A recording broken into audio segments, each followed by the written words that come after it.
Welcome to Stories Junction. Let's begin today's story. My name is Ethan, and this is the story of something that turned my world upside down. To get the full picture, you need to know how it all began. I first met Sophie back in high school. We weren't anything serious then, just friends who'd occasionally share a lunch table, crack jokes, and roll our eyes at the same ridiculous teachers. After graduation, though, life pulled us in different directions. I went off to college, she moved away, and we lost touch. That's how it goes sometimes. Years later, completely out of the blue, I got a ping on my phone, a notification from Instagram. Sophie had liked one of my posts, a throwback shot of me at a buddy's barbecue. Curious, I clicked over to her profile, and soon enough, we were messaging back and forth in the DMs.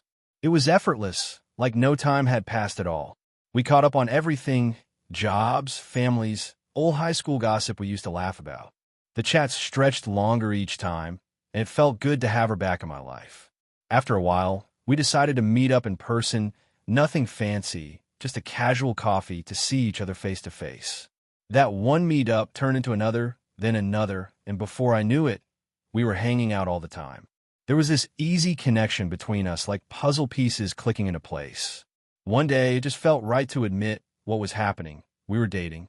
At that point in my life, being with Sophie was like finding something I didn't even know I'd been missing. She was my person, the one I could spill my guts to, the one who made everything feel a little less heavy. Looking back, I can see how much faith I had in us. We'd been friends forever, and when we reconnected, it was like the stars had aligned. We spent so much time together that I got to know her crew, and she blended right into mine. My friends didn't treat her like some new girlfriend. They welcomed her like she'd always been around. We were a unit, a team, and it felt solid, like the kind of thing that could go the distance. Outside of us, we had our own lives, our own jobs, hobbies, goals, but we made it work. It's funny how you don't question things when they feel so right. I never thought to doubt it, not once. When you're wrapped up in something good, those little cracks don't even register. I was working a decent gig at a marketing agency in Denver. It wasn't flashy, just an entry-level role, but it had potential. I wasn't there for the paycheck alone. I had a vision. The plan was straightforward: put in the work, climb the ranks, and build a life where Sophie and I wouldn't have to stress about bills. It's not easy moving up in that world. Competition's fierce, and promotions don't just fall in your lap, but I was determined. Sophie, meanwhile, was getting by, but her job wasn't exactly steady. She worked freelance, editing articles, and picking up odd gigs. Some months were decent, others were lean, and I could tell she craved more security. We talked about it a lot. Actually, we even had a deal. Once I landed that big promotion, I'd propose. It wasn't just about the romance. It was about being practical, making sure we were set before jumping into marriage. Neither of us wanted to scrape by when we could build something strong first. It all made sense, at least to me. But life doesn't care about your plans. That promotion I was banking on, it didn't happen when I thought it would. Then it didn't happen the next time either. Delays kept piling up, budgets got cut, someone else got picked, things I couldn't control. Every time I came up short, I'd tell Sophie, "I know it's taking longer than we wanted, but I'm on it. I promise." She'd give me that warm smile, say she trusted me, and we'd keep going. I thought she got it. I thought we were on the same page. I had no clue how wrong I was. Back then, I couldn't imagine my life without her. 3 years in, things felt steady, comfortable, like we were locked in step. But as I'd soon discover, I didn't know the half of what was really going on. One rainy night, I was driving home from the office. The streets were wet, traffic was crawling, and I was beat from a long day. My windshield wipers thumped steadily as I navigated through the mess. Just as I was nearing a familiar intersection, my phone rang. It was Sophie. Her voice was light, almost playful, as she asked me to swing by and pick her up from her friend's place. "You're passing by anyway," she said. No big deal. I didn't hesitate, told her I'd be there soon, and kept driving. I got there a little early. The rain had slowed to a drizzle. Instead of texting or honking, I figured I'd just walk up and knock. As I approached the door, I could hear voices inside, loud, laughing, the usual vibe with Sophie and her friends. Nothing seemed off at first. I paused, not wanting to barge in mid-conversation, but then I caught something through the walls that stopped me cold. One of her friends, in a teasing tone, asked, "So, what happens to your fancy boyfriend?" When Ethan finally pops the question. The room went quiet for a split second before Sophie's laugh cut through. "Oh, I'll ditch Ethan the second he proposes," she said, her voice dripping with amusement. The place erupted in laughter. I stood there, rooted to the spot, the sound crashing over me like a wave. I didn't need to hear more. I didn't want to. Without a word, I turned, walked back to my car, and drove away. The rain picked up again as I pulled into my apartment complex. I stepped inside, locked the door, and left the lights off. My clothes were soaked, clinging to me, but I didn't care. I sank onto the couch, staring into the dark, my mind spinning. Every moment with Sophie, every "I love you," every promise, unraveled in my head. Had it all been fake? Who was this fancy boyfriend? How long had he been in the picture? Was I just the safe bet, the fallback plan? The truth hit me like a punch. I'd been blind, and she'd been playing me the whole time. I sat there in the dark, the silence of my apartment pressing in around me. The rain outside had turned into a steady hum, but couldn't drown out the chaos in my head. Sophie's words kept replaying. Her laugh, the way she said she'd ditch me, the casual cruelty of it all. My phone stayed in my hand, cold and lifeless, because I turned it off the second I got home. No calls, no texts, no excuses, just quiet. I didn't want to hear from her, not yet. My clothes were still damp from the rain, sticking to my skin, but I couldn't muster the energy to change. All I could do was sit and let the pieces fall apart in my mind. Who was this other guy? That question gnawed at me. Was he new? Someone she just met? Or had he been there all along, lurking in the background while I played the fool? I thought back to little things I'd brushed off. How she'd always flip her phone face down when we were together. How she'd sometimes go quiet about her plans, saying she was just busy. She'd always made it sound sweet, like she was carving out time for me, and I'd bought it. Now it hit me. It wasn't about us. It was about keeping something, someone hidden. My stomach twisted as I realized I might have never been her first choice. Was I just the steady guy, the one she kept around until something better came along? She didn't show up that night. I half expected her to, maybe pissed that I hadn't picked her up, or worried when I didn't answer her calls. But nothing. Maybe she crashed at her friend's place, laughing it off, oblivious to the fact that I'd heard everything. When I woke up the next morning, my head was clearer, not calm but focused. I wasn't going to sit around wallowing. I got up, showered, threw on a shirt and tie, grabbed my keys, and headed to work like it was any other day. I'd spent years with Sophie, building something I thought was real, and I wasn't about to let her turn me into some broken mess. If she could play me like that, she didn't deserve my time, not even my anger. Work was a blur of normalcy. Emails, meetings, tweaking ad copy. Usually, those things wore me out, but that day they were a lifeline. I kept my phone on my desk, checking it out of habit, but the screen stayed blank. No word from Sophie. No, "Where'd you go?" Or "Are you okay?" Nothing. It was almost funny how little she seemed to care that I'd vanished. I was fine with that. Or at least I told myself I was. Then, mid-afternoon, my phone buzzed. Not Sophie, though. It was her friend, Lauren, one of the voices I'd heard laughing the night before. I picked up, already bracing for whatever was coming. Her tone was sharp right out of the gate. "Why are you ghosting Sophie for no reason?" she snapped, like I'd kicked a puppy or something. No hello, no guilt, just straight to blaming me. I took a slow breath, keeping my voice even. "No reason," I said. "How long have you known she's got another guy?" Dead silence. She didn't have an answer, and that silence said it all. She knew. They all did. Lauren, the rest of her crew. They'd watch me play the loyal boyfriend, treating Sophie like she hung the moon, while snickering behind my back because they were in on the joke. My voice stayed cold, deliberate. "You all pretended to be cool with me, but you knew she was cheating. You knew she was planning to screw me over, and none of you said a damn thing." She stammered, caught off guard, but I didn't let her get a word in. There was nothing she could say that I wanted to hear. I hung up, set the phone down, and let out a long breath. I wasn't dumb. I knew what would happen next. Lauren would run straight to Sophie, spill everything, and the second Sophie realized I was on her, she'd lose it. I could almost picture it. Her pacing, panicking, trying to figure out how to spin this. Sure enough, within 10 minutes, my phone lit up. Sophie's name flashed across the screen, call after call, relentless. She didn't even wait a full minute between tries. When I didn't pick up, the texts started rolling in, one after another, piling up so fast I couldn't keep up. Ethan, please let me explain. It's not what you think, I swear. He's just an old friend. There's nothing going on. She was flailing, throwing out anything she thought might stick. But I'd heard her loud and clear the night before. There was no explaining that away. I didn't need her excuses or her tears. I just sat there, watching the messages stack up, and didn't respond. I didn't block her either. I wanted her to feel the weight of my silence, to know I wasn't playing her game anymore. That night, I got home and tried to unwind. I'd barely kicked off my shoes when the intercom buzzed, cutting through the quiet. I knew who it was before I even checked. I let it ring a few times, debating, but curiosity won out. I hit the button, and there she was, Sophie, staring up at the camera, her face streaked with tears. Ethan, please, open the door, she begged, her voice shaking.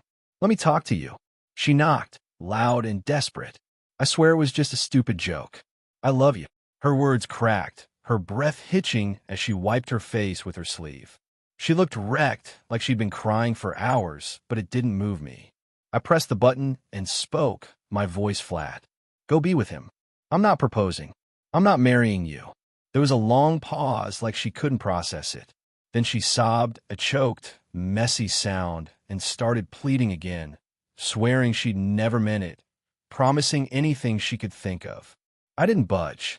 She'd had years to be real with me, and instead, she'd laughed about tossing me aside. Now she could deal with the fallout.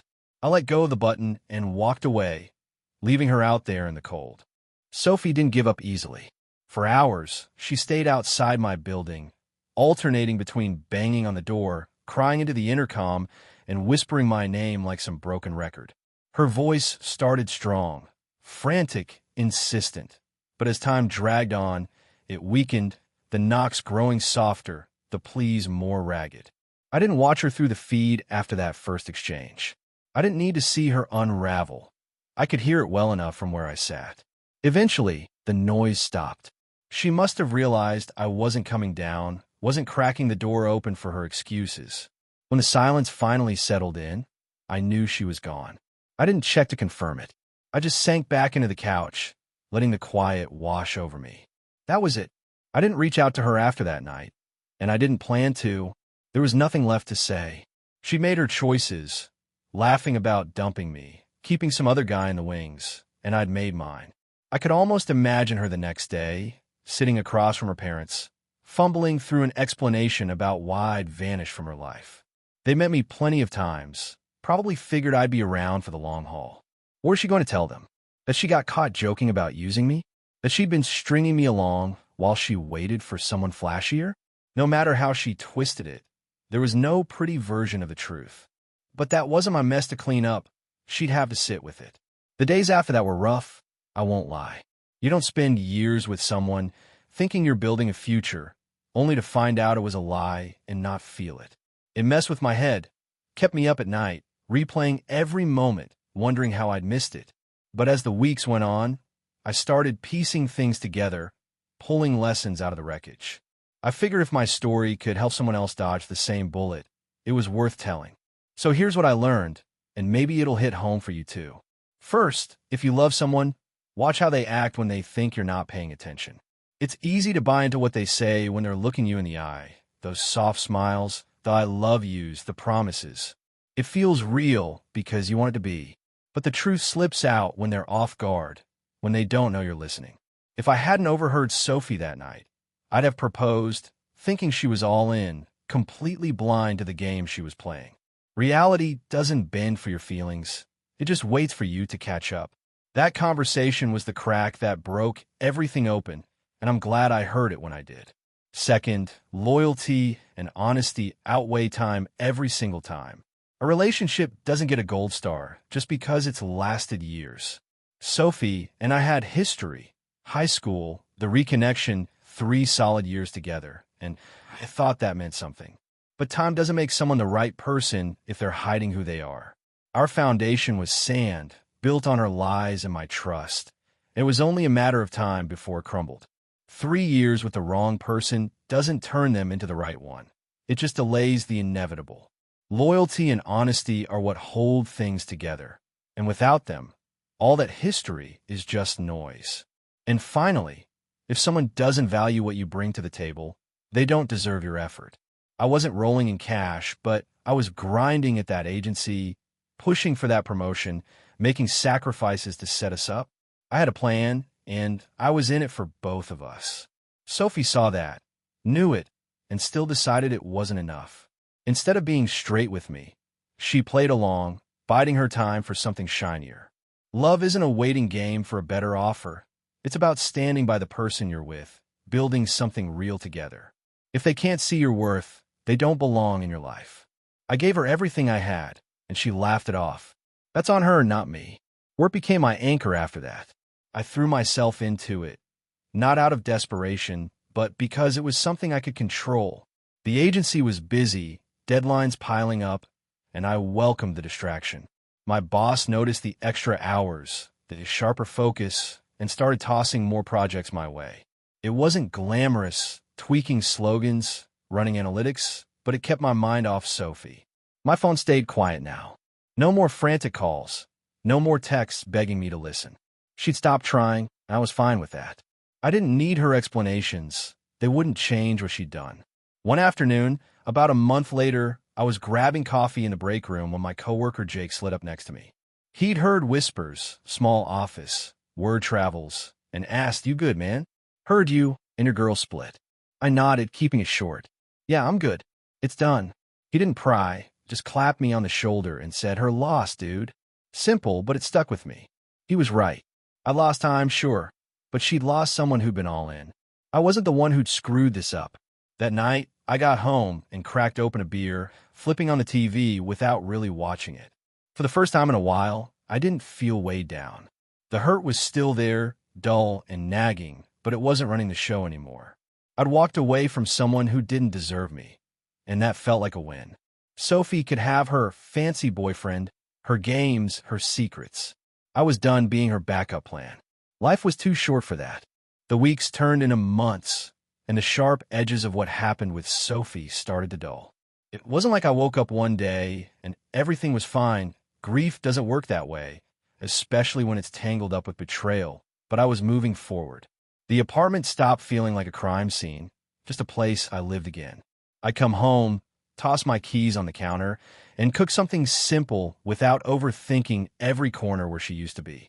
Work kept me steady, and I leaned into it harder than ever. The extra effort didn't go unnoticed. My boss called me into his office one morning, said they were bumping me up to a mid-level role. Not the big promotion I'd been chasing with Sophie in mind, but a solid step up. More responsibility, better pay. I took it without hesitation. It felt good to have something concrete, something I'd earn on my own terms. No more waiting for the perfect moment to propose. No more tying my goals to someone else's timeline.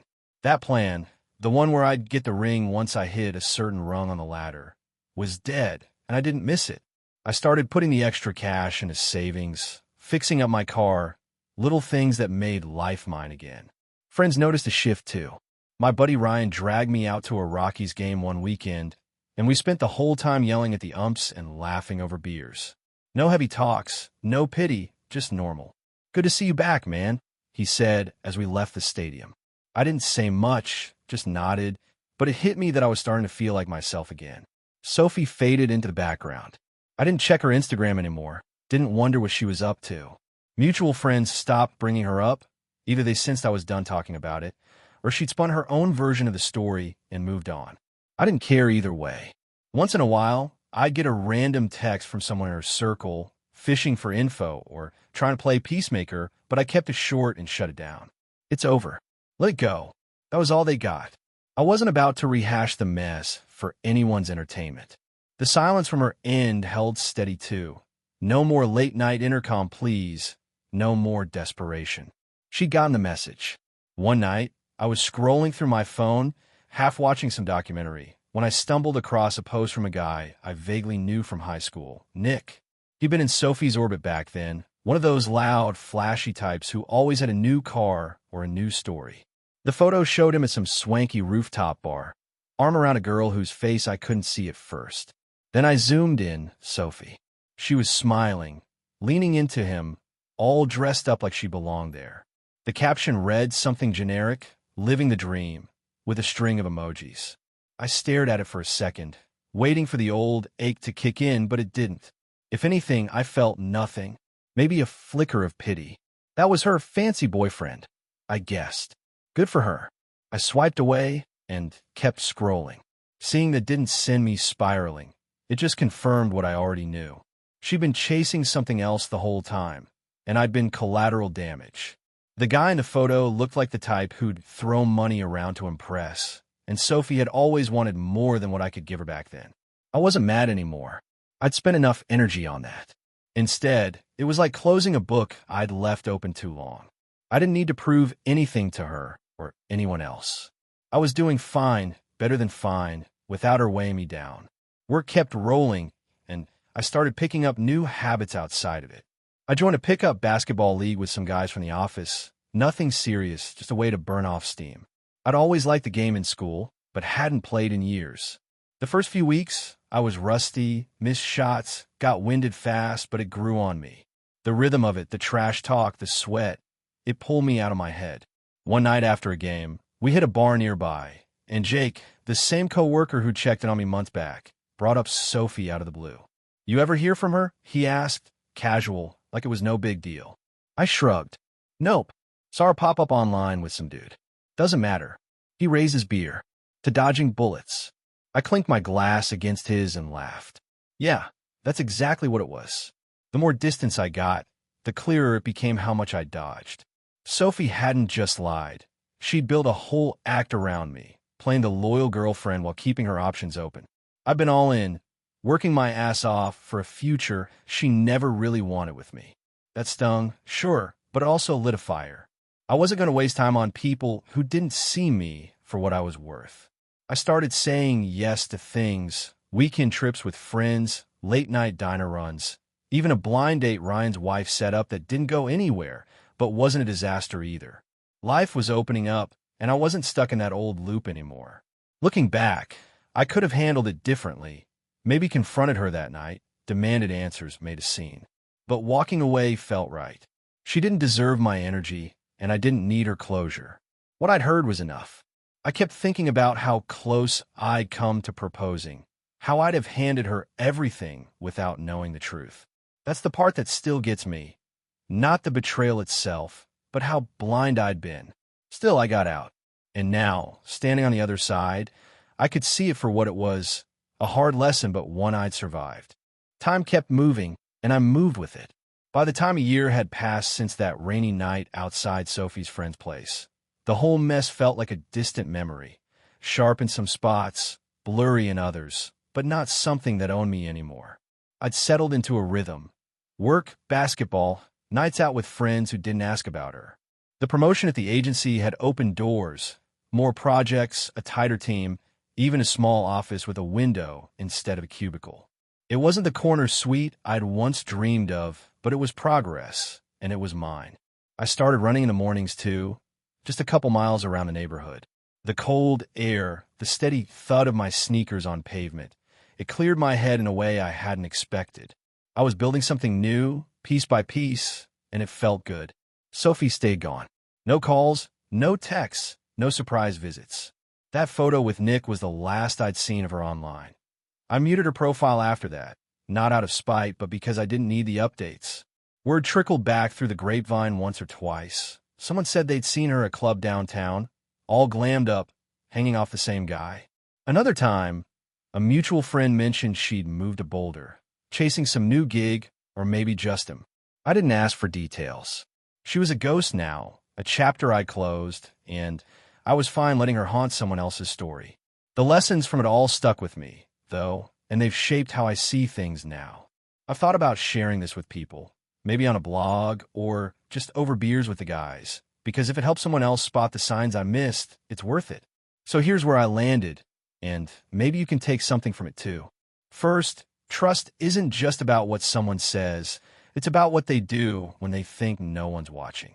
Sophie fed me all the right lines, and I ate them up because I wanted to believe her. But that night, when she didn't know I was there, I saw the real her. If I'd paid closer attention to the phone habits, the vague excuses, I might have caught on sooner. Love's blind, sure, but it doesn't have to be stupid. Second, time doesn't guarantee anything. I used to think our history, high school, the years we'd put in, meant we were solid. But a relationship's only as strong as the people in it. 3 years with Sophie didn't make her loyal. It just gave her more room to hide. It's not about how long you've been with someone. It's about what you're standing on. Ours was built on quicksand, and I didn't see it until it swallowed me. Loyalty and honesty aren't bonuses. They're the baseline. Without them, you're just counting days until it falls apart. And third, your effort's only worth what someone's willing to match. I was out there grinding, planning, sacrificing, thinking we were a team. Sophie took it all and still looked past me for something shinier. That's not love. That's convenience. If they don't see your value, don't waste your breath proving it. I gave her everything I had, and she laughed it off like it was nothing. Now I know. You don't stick around for someone who's already halfway out the door. Real commitment isn't about waiting for a better deal. It's about building with what you've got. I've been asked if I handled it right. Cutting her off like that, no second chances. People say, maybe she deserved a shot to explain. I've turned it over in my head 100 times. Could I have stormed in that night? Called her out in front of her friends? Sure. Could I have picked up one of those desperate calls? Let her spin her story? Maybe. But what would it have changed? I heard her say it. She dumped me the second I proposed. That wasn't a slip or a misunderstanding. It was her truth, loud and clear. Giving her a platform to talk her way out wouldn't erase it. Walking away was me choosing myself, and I'd do it again. What about you? If you were me, standing outside that door, hearing your person laugh about tossing you aside, what would you do? Would you confront them, demand answers, or just go like I did? I'm curious. Drop your take below if you're reading this somewhere public. And if you've got someone in your life ignoring red flags, pass this along. We get so caught up in what we want to see, those sweet moments, the promises, that we miss what's right in front of us. I did for years. But the truth doesn't hide forever, and when it hits, you've got to decide what you're worth. These days, I'm good. Not perfect. Some nights I still wonder how I missed it, but good. I went on a date last week. Nothing serious. Just coffee with a woman from the basketball league. She's got a sharp laugh and doesn't check her phone every 5 seconds. We're meeting up again next weekend. I'm not rushing anything, just seeing where it goes.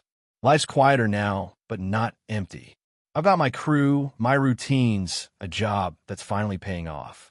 Sophie's out there somewhere, living whatever life she chased, and I hope she's happy, or at least as happy as she can be with what she's got. Me? I'm not looking back.